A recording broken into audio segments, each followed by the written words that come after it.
মৰম ল'বা, মই ভালে আছো। তুমি? ঘৰৰ পৰা অহাৰ পিছত ইয়াতে মোৰ সহপাঠীৰ লগত ভালকৈ মনটো খাপ খাবই পৰা নাই অ'।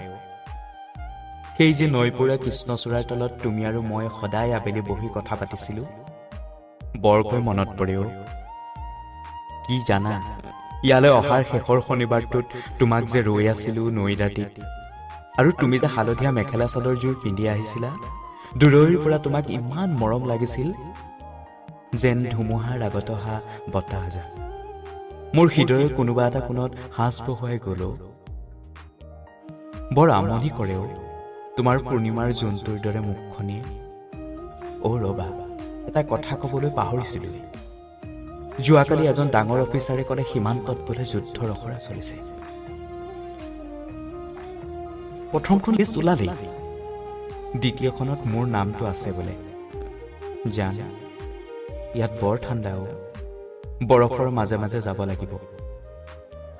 বাৰু বাদ দিয়া, মই যে কি বলকিবলৈ ধৰিছো। এটা ভাল কথা আছে ৰবা। আয়ে ক'লে অহা মাঘৰ এটা দিন চাই আমাৰ বিয়াখন পাতিব বোলে।